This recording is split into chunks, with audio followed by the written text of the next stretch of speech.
I would like to thank my colleague and friend Andy Hudson for an amazing analysis.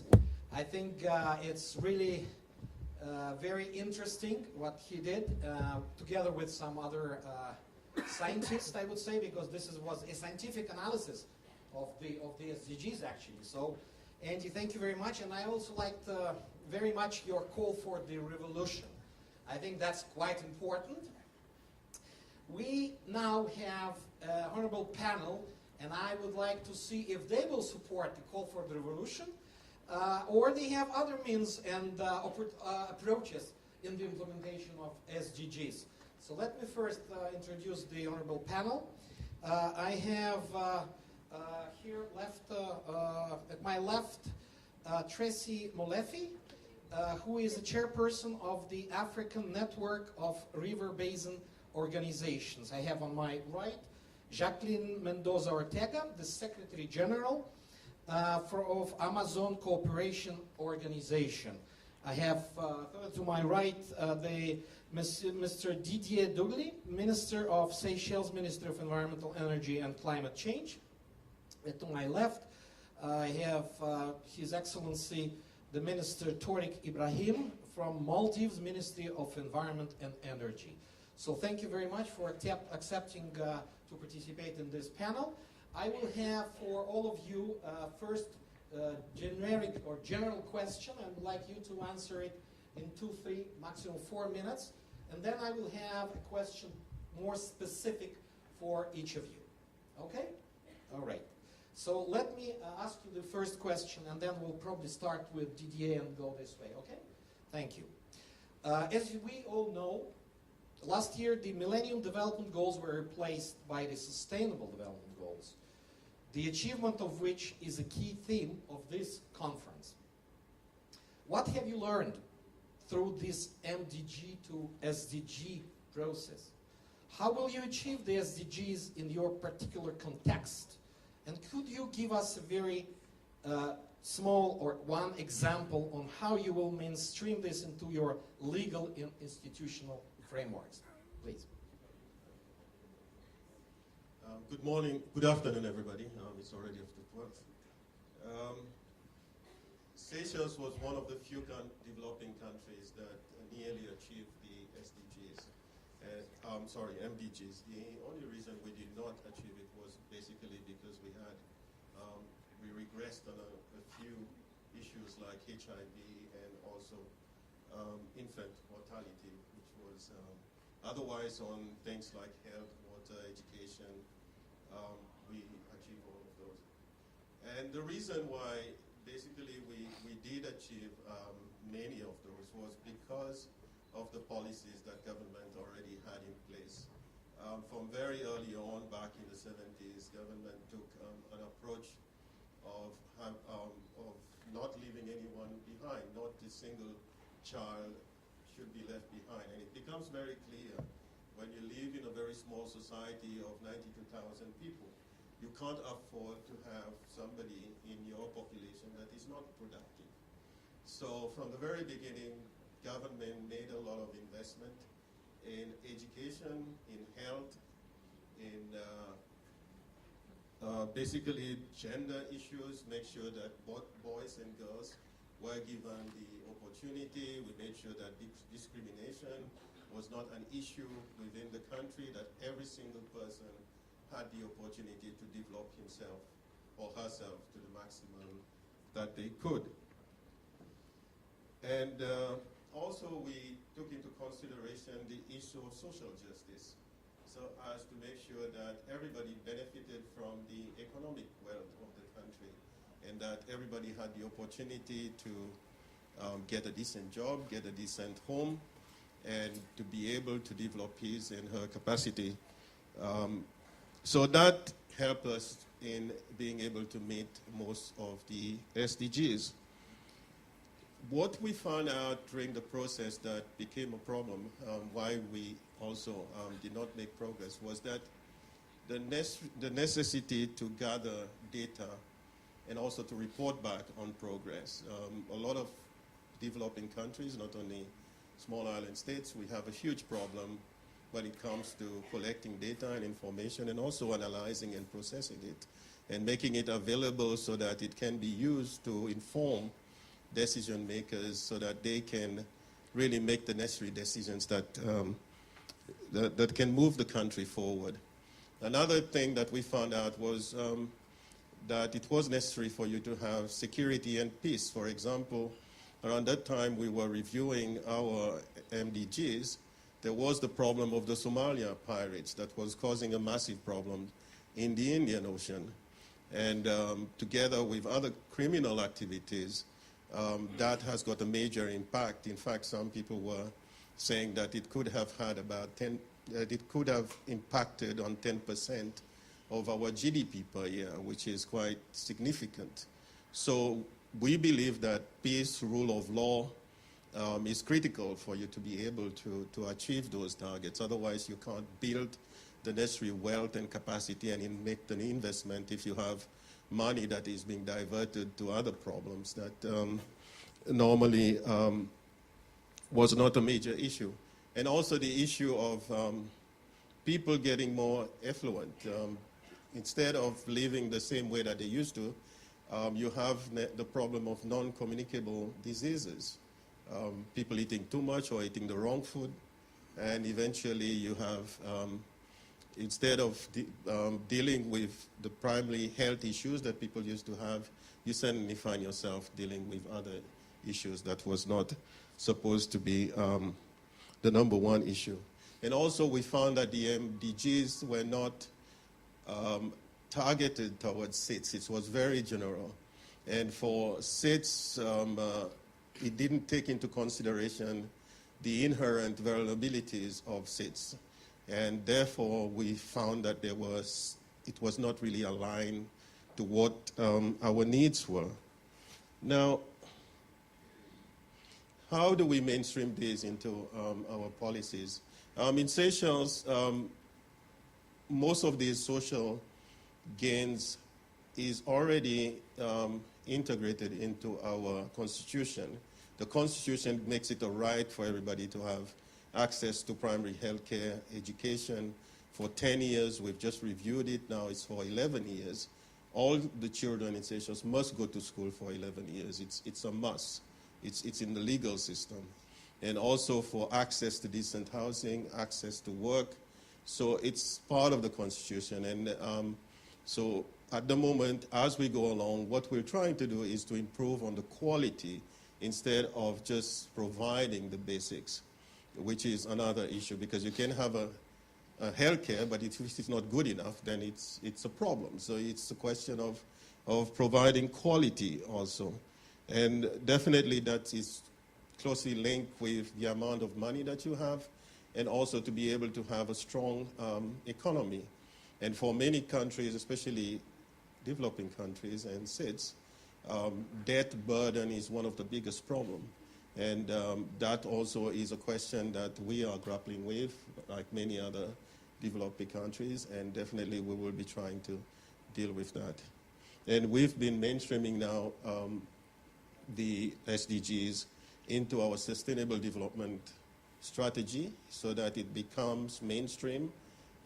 And we made sure that we have a committee that sits together on a monthly basis, and they go through it and they look at the implementation, but also the indicators to make sure that we do eventually meet the targets. And we started in 2012, and it's up for review, in fact, this year, where we will be able to include the new SDGs that was agreed last year to make sure that it does respond to those new targets.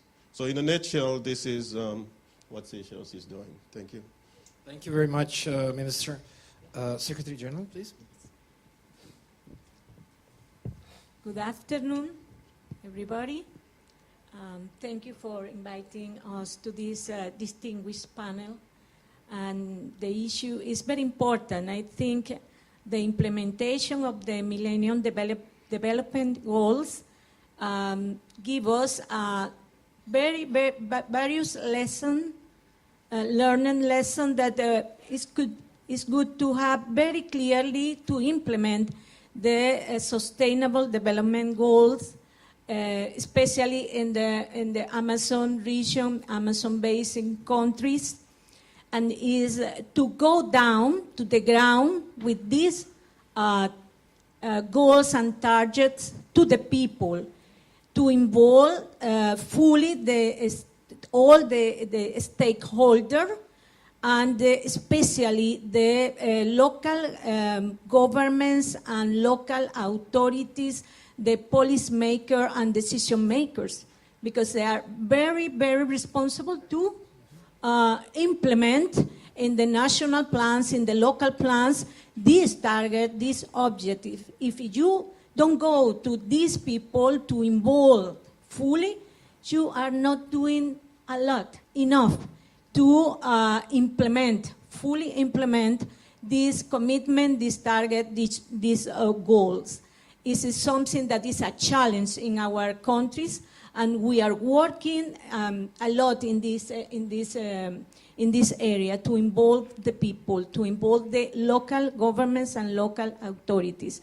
The engagement with the private sector is very important also, because they can help us to achieve, to accomplish this target, this goal. With the investment, the investment is needed. Also the legal framework at the national level and local levels, and many things are needed. And the socialize this target, these goals, and to work with the people and the local governments is something that we need to improve in the implementation of the Sustainable Development Goal, to include, appropriate this goal in the national plan, in the local plan, to go forward, to move forward with this, to teach the people how to deal with this. People didn't know, people don't know about this new challenge that all the population has to contribute to move forward, and we need to teach them, to training people, to training our technicians, to strengthen the national institutes, and to engage with the universities. It's a hard work that we need to do in each country. Thank you very much. Thank you very much, Chairperson. Good afternoon, everyone. Thank you very much for giving me the opportunity also to add to the discussion. I must say that Andrew did well at the beginning to show the numbers and figures of how we've fared in terms of the MDGs, and still show the gaps that exist in what we need to perhaps do to increase the numbers and going into the future. And to me, that says to me that something didn't happen. And what is that? Because that is the lesson that we would get from the MDGs as we prepare and move forward towards implementation of the SDGs. And it comes to me as maybe two broad areas in terms of the means of implementation of the MDGs. And that covers areas of institutional arrangements, governance, and legal frameworks that were in place. For example, if you take, I think the Honourable Minister mentioned this one, that the MDGs were a bit more general. And therefore, a number of, it was subjective to different interpretation by countries on what it means and what needs to be done to achieve such. And that in itself had a challenge in that if countries do not have specific policies and regulations that strive for example, access to water, certain percentage to access to water, then the achievement of such targets becomes a problem. The second thing that I note is that it was also driven, the implementation was driven from a national perspective. And therefore, it left out in a way other establishment, which is a good thing that when you look at the SDGs now, there's inclusion of transboundary basin organizations and so forth. And in that way, certain institutions were not finding it an obligation to them to actually report, even if when they were doing something within their basins, that was not filtering into the national organization, for example, that was responsible for putting up the reporting mechanism in place. I think the third thing was the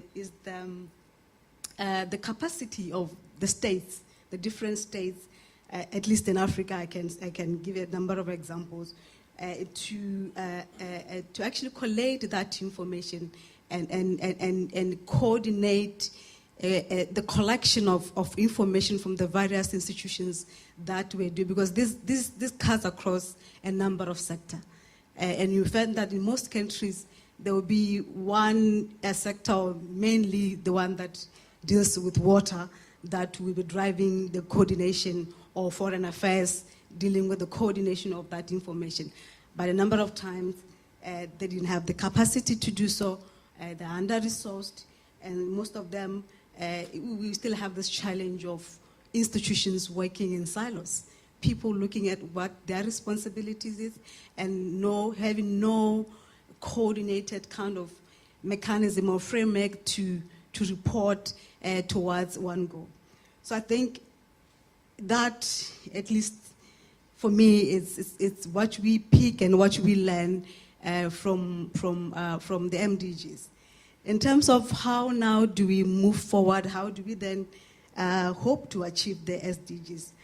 I think if I take it from the perspective of basin organization, there is opportunity there to mainstream the SDGs into the plans. For example, the integrated basin management plans of the various basin organizations, and include them in their vision, because in that way, I think it will give them some sort of obligatory framework to report, because it's part of their objectives and so forth.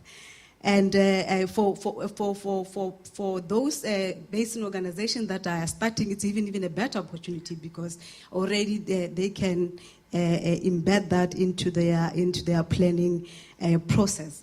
But I also think that it's important that we take note that the existing institutions, be it basin-wide, regional institutions, or national-based institutions, they are in their own design, having elements and objectives to drive certain elements of the various MDGs, of the SDGs. So it may need that perhaps then we have a concerted effort towards bringing that out, because already they have, like the minister was saying, policies exist and regulations exist in different countries that drive some of the targets that Henry spoke about earlier on. So perhaps there we need to take note that we need to use the existing institutions and find the niche within their own planned activities and objectives to ensure that there's mainstreaming for that. I think, as was said earlier, these are ambitious, and for Target 6.5, for example, for it to be really work, there's need to really put effort in strengthening and capacitating basin organization, get them well-resourced, and most importantly, have some of them, because most of them are set out to be advisory bodies, at least in the Southern African context, the advisory bodies to the states. So, and then sometimes they don't have the teeth and the muscle to drive compliance to certain regulations and laws that the countries may have. And we also need to have those strong regional bodies like the SADC, the ECOWASs, and so forth, to help in coordinating and guiding at the regional framework, at the regional level, to implement the SDGs. I'm happy to to say that some RBOs and basin organizations are already ahead. There are a number of examples in Southern Africa where you already have the legal and institutional arrangements that provide for the achievement of SDGs. You take the Orascom, for example, you take the Senegal Bay River Basin Organization, for example, where you see joint water infrastructure development that exists, or where they are being negotiated to provide water to areas that are hardly hit by the lack of water. So, in essence, to me, that's what I think can be done. Of course, there are challenges. We still need to work hard on issues of stakeholder engagement. There are still gaps in getting them at all levels to participate or to have meaningful contribution towards the decisions or the actions that are being undertaken. And this is because of different reasons, because they are different in capacity, in their realities, in the areas where they are, and so forth. So that is one of the key challenges that we will still have, but I think it can be done. Information, Honorable Minister talked about information share is very key, and having that inclusiveness to getting information across the board and be used accordingly. I think I can stop there for now. Thank you. Thank you very much. My 4 minutes is gone. Excellent, absolutely. You almost answered my next question already, so, but let's continue, Your Excellency, please. Good afternoon. Thank you very much. I think achieving MDGs in Maldives was tough, but due to several reasons. One of the reasons was that Maldives is, the islands are very dispersed. We have, out of 1,200 islands, we have close to 200 islands is populated, which is very dispersed across the country. But having said that, we have achieved MDG 5 MDG goals in Maldives, and Maldives is one of the countries in Southeast Asia region that it's a MDG plus country. So we were able to achieve these 5 goals. Primarily, the goals that we were able to achieve is eradicating extreme poverty and hunger, and universal primary education we have achieved, reducing child mortality we have achieved, improving maternal health we have achieved, and combating HIV, malaria, and other disease we have achieved. So I think overall, having Maldives as a small country, we did, I could say we did well, but we have learned a lot during the implementation as well. So I think most important thing is that, especially for SIDS and developing countries, most important thing that we have learned is that to get everybody involved throughout the process, and especially keep them have the proper communication channels open, and also have a system where you make sure that everybody is on the same stage, and have the communication channel open, and reporting, verification, and measurement, reporting, and verification is very important. What you do needs to be reported and verified and measured. So that's where I think we were able to do it well. So one of the other challenges we had is the resources, as everybody has said, that resource is something that is, we were also not well equipped on the resource side, but we were able to get them trained on. So we, very early in the process, we were able to get people trained on the resource side, especially on the measurement side. So these are the things that we were able to do, and that's the reason why we were able to achieve the 5 goals. Important thing is that when we are getting to SDGs, again, get everybody involved and get the measurement and verification process in place. So I think overall this is what I would like to say. Thank you. Thank you, Your Excellency. Thank you very much, distinguished panelists. It's absolutely a fantastic overview of the difficult process in some cases from the MDGs, achieving the MDGs and moving to the SDGs. I would like to ask you one more question, each of you, a little bit more specific to your context. So we'll start with the Secretary General. And I would like to ask you the following question. As we heard, and we know the SDG target 6.5 says by 2030, implement integrated water resource management at all levels, including through transboundary cooperation as appropriate. Now that we finally have an SDG finally on the transboundary water cooperation, and I think all the participants will welcome this SDG, most of you contributed to the development of this SDG.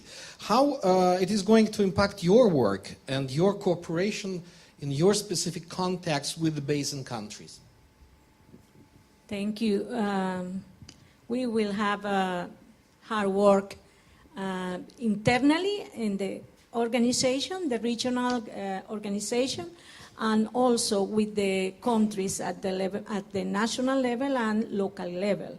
But in 2009, the Minister for Foreign Affairs of the countries member of APTO, they adopted Amazon Cooperation Strategic Agenda, and they identify and prioritize the integrate water management, integrate water resources management as priority. They have in the line of the ACTO organization and at the national level this issue as an important issue. But still we need to work a lot with this. We have challenge with the partnership of GEF. We start in 2010 to implement the project, the GEF Amazon project, and in January of this year, we approve at the technical level the SAP, and we are working in the PIF. This one is allowing to strengthen the changes of knowledge, the training of the people in this line, but still we need to do a lot of things to deep and to work with the governments and the countries to implement this target and this goal in a local level and national level.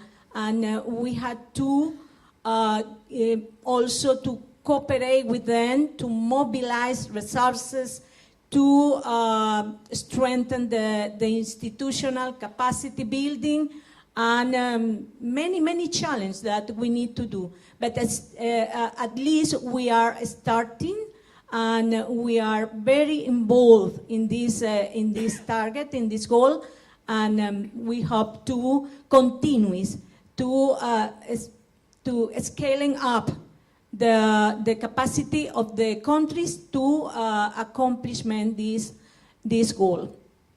Thank you very much. I think you beautifully linked the implementation of GEF-supported strategic action programs with the implementation of the SDGs. This is an absolutely clear link, and thank you very much for this. Your Excellency, I have a question to you. You just mentioned that, and we know that Seychelles is a small island state where resources are intertwined. You depend on resources from the Agula-Somali Current Large Marine Ecosystem, which is itself affected by land-based sources of pollution from Eastern Africa. How do you see the implementation of SDGs in this specific context of the source-to-sea continuum? I'll try to answer the question from a small island developing state perspective, because I think like Darwin found out in the 19th century, islands tend to be excellent laboratories for you to understand concepts and ideas and how the world basically function. It becomes a lot clearer to you if you are on an island, how interlinked the whole system is. And the from source to the sea approach is perfect for island. For example, the largest island of Seychelles is 38 kilometers long, and it is only 8 kilometers across. So basically, when the rain falls, if you have a heavy rain, within an hour or so, you can see the water swimming on top of the sea. And if you have sediment, it becomes a lot clearer that, you know, the speed at which something that happens in a mountain and how fast it reaches the sea. So the whole system is interlinked. There's no disconnection between them. So the approach using source to sea, basically, if you look at the basics of how the whole system functions, is that the mountains, the forests, the wetlands, the rivers, they provide the ecosystem services that the humans who live there need, including the resources that we need to function. And also the sea is basically the baseline for the economic existence of people living on islands. And for many years until previously people lived from agriculture, but agriculture has now become a very small component of what we do. So our economy is based on tourism and fisheries. And some of us has gone into other activities such as offshore banking, but offshore banking gives you raw headlines like the Panama case, for example. So our butter and bread remains basically tourism and fisheries. And for those two economic activities to do well, to grow, and create wealth so that you can invest in achieving the social targets and the SDGs,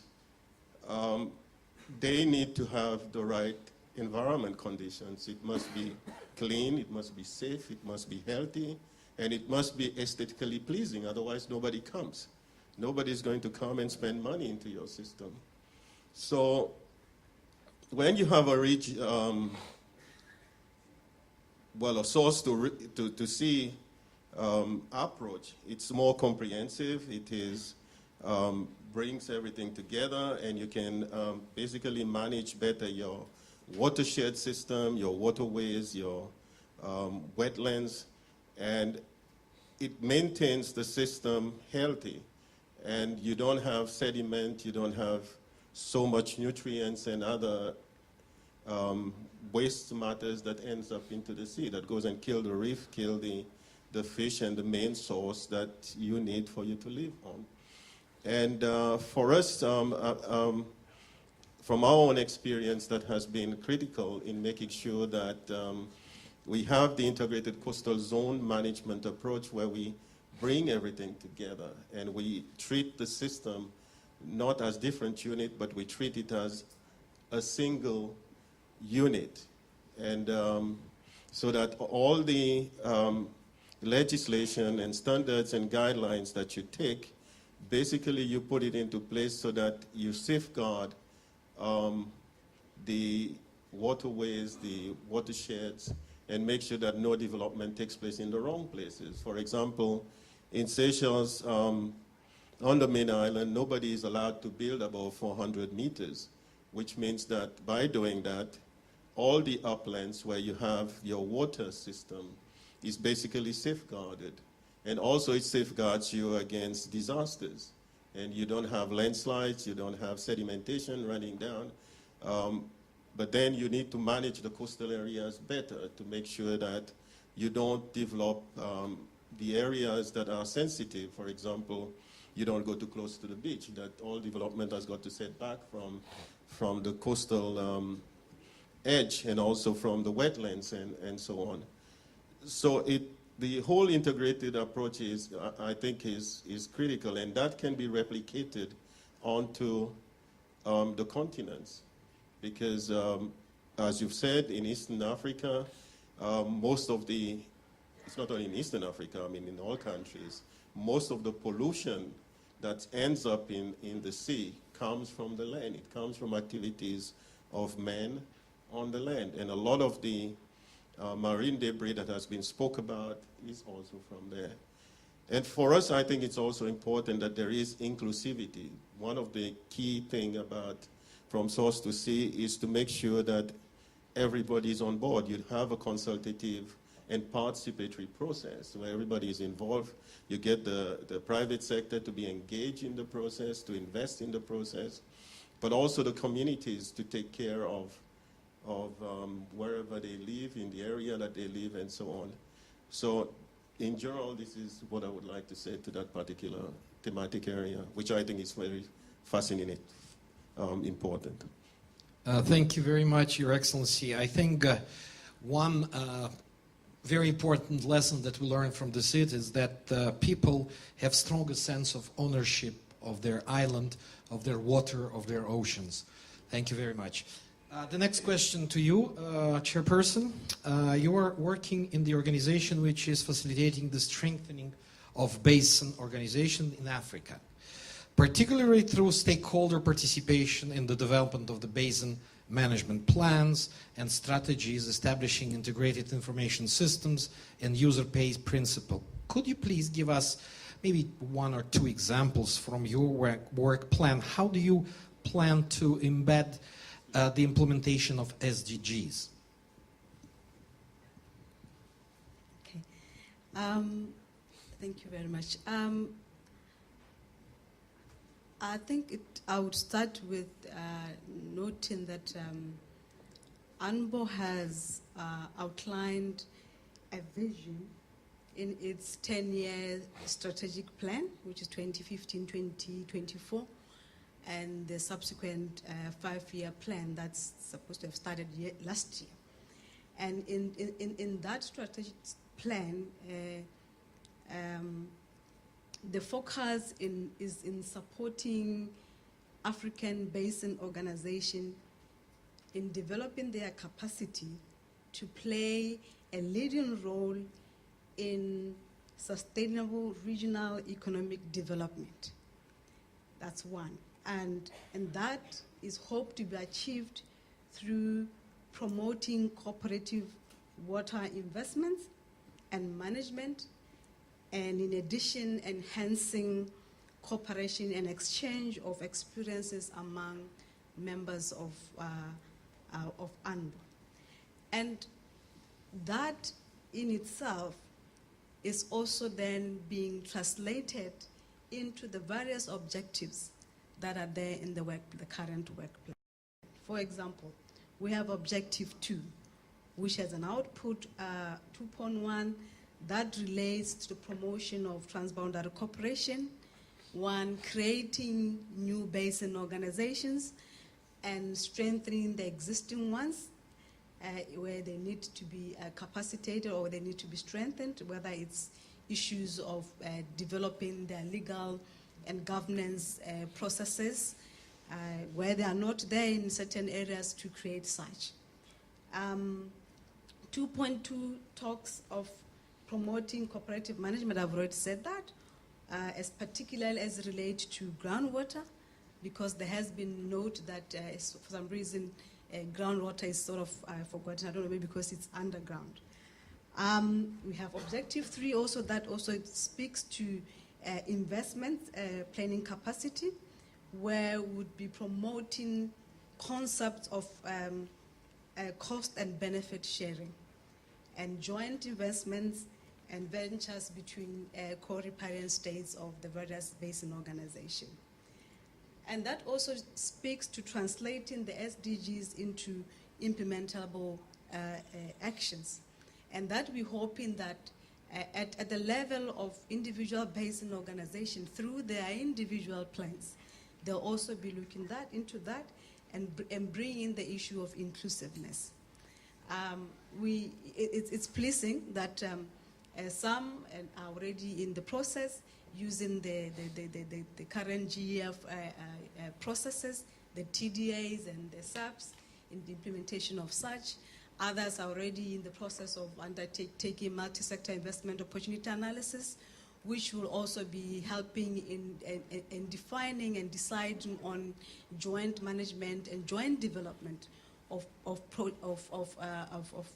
programs that will have trickle-down effects in terms of how they will also benefit from that. So in my view, UNBO is already in that league.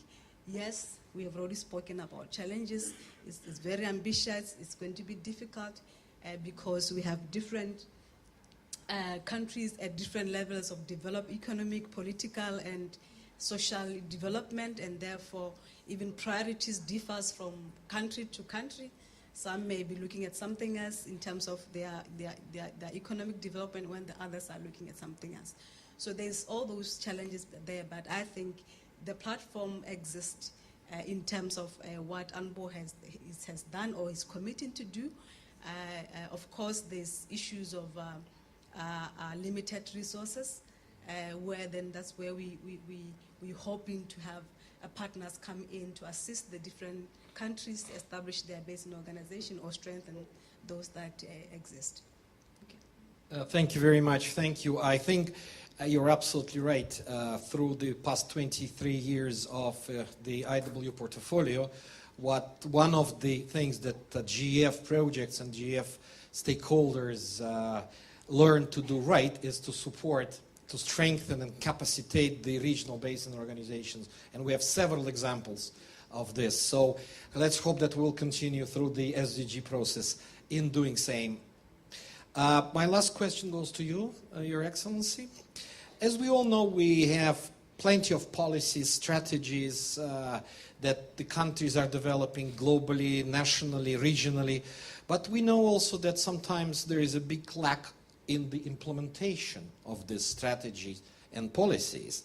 So I would like to ask you, how are you planning to implement these SDGs in your context of the small island development states? How do you transfer these lofty international goals to the local level? How do you talk to the local people? How do you explain them what are these SDGs, and so they could understand and help you to implement the SDGs? Thank you. I think, first of all, what we have done is Maldives, the government, especially the president, has appointed one ministry, that is my ministry, Ministry of Environment and Energy, as the mandated as the focal or coordinated ministry to coordinate the SDGs in Maldives. So that is the first thing we did, so that there is a focal point mandated to coordinate the whole SDGs. So what we have done up to now is that we are working very closely with our UNDP, local UNDP office, and we have started. What we have done is we have started the SDG goals, the 17 goals. We have started to have the goals written in our language. So the 17 goals is now written in our language and then approved by our linguistic department, so that we will be using locally the SDG 17 goals, so that we will be able to communicate with everybody in the country. So that's the second thing we have done. And the third and the fourth thing up to now what we have done is, since there are about 5 goals that is very much related to the environment, and we take our environment very seriously. So we have already had a workshop locally. We have had a workshop related to all the environmental goals, and we have discussed with the stakeholders on the environmental side. Then the last thing that we did last week was to localize the SDG goals, to see how we can actually streamline the goals locally. So how are we doing it in the local context? So that is what we have done, and we have actually got all the government stakeholders, the NGOs, and the international organizations in Maldives together. We discussed every goal and see where the government policies and the current government policies and are aligned with the with the SDG goals and also the strategies. So to make sure that before we start, where are the gaps? So at least when we identify what is aligned, then we can do what is there, the gap analysis.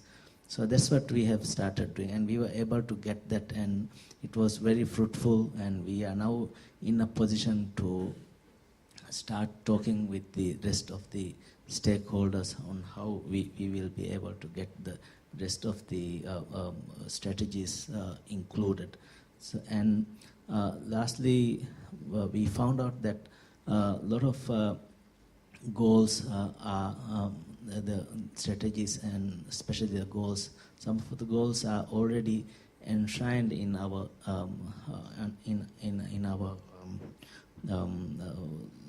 legislation. It's already there, like giving the essential services like water and power to everybody is enshrined in our legislation. So it is there. So it's very easy for us to work towards that. So that's what we are doing, and we hope that one of the main things that we will be doing in the future will be getting the proper resources ready for the implementation, and getting as the global, as we say, to get everybody involved, and then getting more resources. So that's what we have been doing at the moment. Thank you very much. Your Excellency, thank you very much. I think it's a great example of how do you translate the global goals to the local level. I'm really impressed. I think everybody is impressed, and I'm sure that GEF will be able to support you, for instance, through the SGP Small Grants Program to implement these specific SDGs on the local level. This is a great link that I think we could have. I would like to thank you very much for a very interesting opinion and sharing how your countries or your organizations are dealing with the Sustainable Development Goals. Of course, when I introduced the panel, I forgot to introduce the facilitator. My name is Vladimir Mamayev, and I'm working for UNDP GEF for the past, I think, 11 years in the capacity of Regional Technical Advisor. Since Andy Hudson set the scene for this panel, I think we should use his analytical skills in helping us to make a summary of most important messages from the panel. Andy, will you help us, please? Thank you, everybody. That was fantastic, extremely informative, and really interesting. So I'll just summarize a few take-homes I got from Minister Dogley. We first learned that one of the reasons they achieved largely most of the MDGs, what they pretty much had already put in place the policies they needed to move on those. I really like the idea of the no one left behind policy applied to the MDGs. He underscored as well the huge challenge of completely unpredictable events such as the Somalia piracy, which affected their MDG progress, but nevertheless they succeeded. He underscored the importance of creating, as they've done for MDGs and will likely continue for SDGs, a national mainstreaming committee. He made a very fundamental point, which I fully appreciate. If you really want to understand interlinked systems firsthand, go to an island, because that's where you see it. And then lastly, on the Ridge to Reef issue, he underscored the importance of ensuring that policy legislation reflects and recognizes the close interlinkages between land, water, biodiversity, and coastal systems, which SIDS know much better than non-SIDS out there. From the Secretary General from the Amazon, we understood and learned the importance, the immense challenge of involving stakeholders at all levels, from the private sector right down to local communities. And she underscored the value of getting high-level political adoption of applying integrated water resources management at a transboundary level. From ANBO Chair Tracy Molefi, we were reminded of the generality of the MDGs versus the much more specificity of the SDGs, and the fact that whereas the MDG implementation was driven primarily from the national perspective, SDGs, of course, have brought in that transboundary dimension, which in turn will allow engaging a whole suite of organizations, RBOs being among them, in the SDG process, which is very important. Lastly, she underscored the importance of integrating all the relevant SDGs into basin management plans. From the minister from the Maldives, we were reminded of how important for them the geographic isolation of these islands was to their ability to proceed on the MDGs, but nevertheless, they achieved 5 full MDGs, including maternal health, child mortality, reducing HIV, and others, showing the political will and commitment they made. He underscored the importance of good measurements of progress. That illustrates the classic axiom that you can't manage what you don't measure. He underscored the importance of what they're doing to establish a focal point ministry, just now, to coordinate action on the SDGs. And lastly, the importance of bringing the local context, the local stakeholders fully into the national SDG implementation strategy. So my overall, just 3 short take-homes. Number 1, I heard a very clear understanding from our panel of what needs to be done in their country and regional contexts. I am hearing that decision makers have learned and are applying that learning from the MDG experience into the SDGs going forward. And lastly, I'm hearing, at least from this great little subset of the world, a strong political will to start to take the really tangible measures that'll be needed to achieve the SDGs. Thank you, Chair. Thank you. Thank you very much, Andy. Before we close the panel, I have one announcement to make, that tonight at the closing reception party, there will be a special prize, a very special prize for the best SDG dance. Are you ready to dance? Okay, so we'll see you in the evening. Thank you very much.